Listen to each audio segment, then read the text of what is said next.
Hello friends, in today's topic we will discuss the difference between the talent context variable and global variable.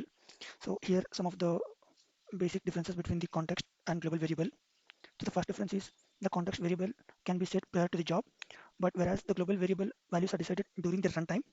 And the second difference is the values can be read outside of the job, but the global variable cannot be read since the values are defined during the runtime. And for the context variable, we need to define the data type and the variable name. But for global variable, that is not required. No need to define any data type and also the value. So this is similar to what we see in Java. We need the data type and the value. These are the examples of context variables, like how we do it in Java. And for global variable, like, no need to define any data type. This is similar to what we get in the exceptional block of e.getMessage method. So if there are any exceptions, it will print, but it's not exactly exactly similar. But just for references, you can imagine the Java exceptional block, and we can change the values manually for the context variable. So initially, I'm assigning value is10, but later we can change I to 15 using the subsequent subjobs. But global variables values cannot be changed. So once you get error message, you cannot change this message of the global variable.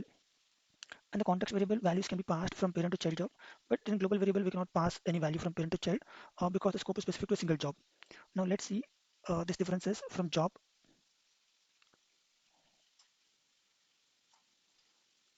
So the first difference is set the value prior to job. So here we are reading the DB connections. The DB connections are values set before the job execution. So if you see the DB connections values are set prior to the job.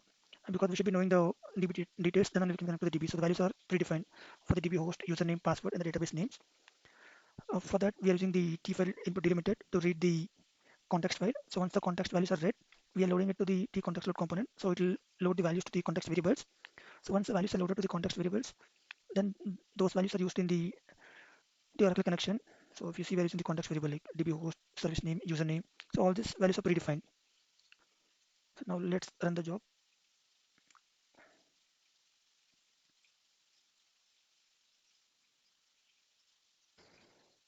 Now the job is running. Okay, it failed. Okay. Mm, okay, this is something different error, but the DB connection is successful. 1 minute. Oh, okay, so the file name was wrong.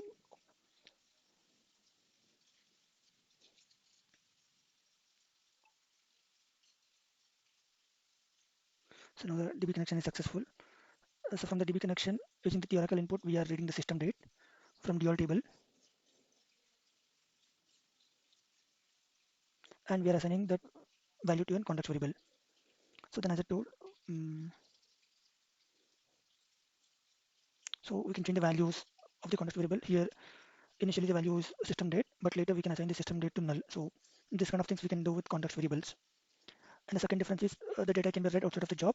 If you see here, we are reading the context variable, not within the Talend job, it's in my local desktop. So from here, we are reading the file, then we're loading it to the context, but global variable, we cannot read it. So the third one is, since I told values can be changed, here is an example of that. And the fourth one is, we can pass the values from parent to child job. So in this job, I'm having two variables.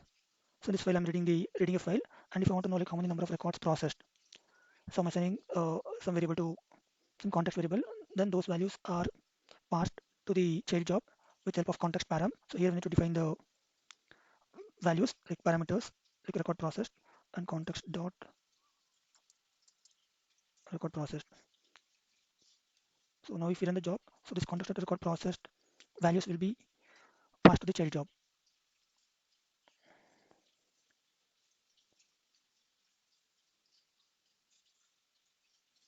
Okay, job is failing, cannot cast integer. Okay, so the value in the child job, there's a mismatch in the data type.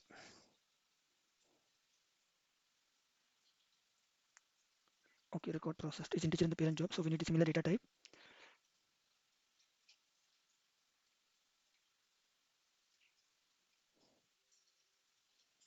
So you can see that number of record processed is 5. Now if you see like how did we get the record count, is with the help of the global variable. So for each component, the global variable is associated with the component level. So for the context load, we have an error message and the number of lines processed, and again for DB input, error message and number of record. So these are the global variables. Now, in some scenarios, like we need to know like how many number of records processed. Based on that count, we need to communicate to the business users. So during that time, the global variable will come into the picture.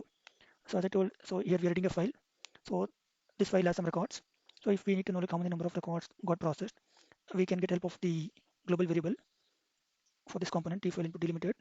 And to access a global variable, there are two things. You need to use control space and type the component name. So once you do control space and if you give the component name, it will list on the list of global variables. And the other one is you can go to the repositories in the outline. For each component, you have the global variable. Simply you can drag and drop to the code view. So these values are predefined. So you cannot change the value of this global variable. And as also I told, you don't need to define the data type or no need to assign any values. And also you can assign the global variable to a context, but you cannot assign the context variable to global variable, like vice versa. So these are the basic differences. I just reiterate. Uh, for the first thing, we are using setting the context variable outside of the job. Using that context file, we are establishing the DB connection. But whereas in global variable, we cannot do that. Then again, context variables, for that we need the data type and also we need to predefine and also values can be changed. And for global variable, if we need to know like how many number of records processed or if there are any error messages to capture, if any values are changing during runtime, those we can capture with the help of global variable, and this can be used for the auditing purposes and also for the error loggings. And like when to use context variable and when to use global variable. See, context variables can be used when we do the code promotion. So if you see this database connection, this is specific to my local system. And if you have like multiple environments like SIT, UAT in production, then the values might change. So here we'll have different context groups like SIT, UAT. So here we need to keep on changing the values. Or here the database host in SIT can be like some like welcome one, and for the UAT it can be like welcome two. So the values will change based on each environment. So this flexibility we have with the context variable. Yes, thank you, friends.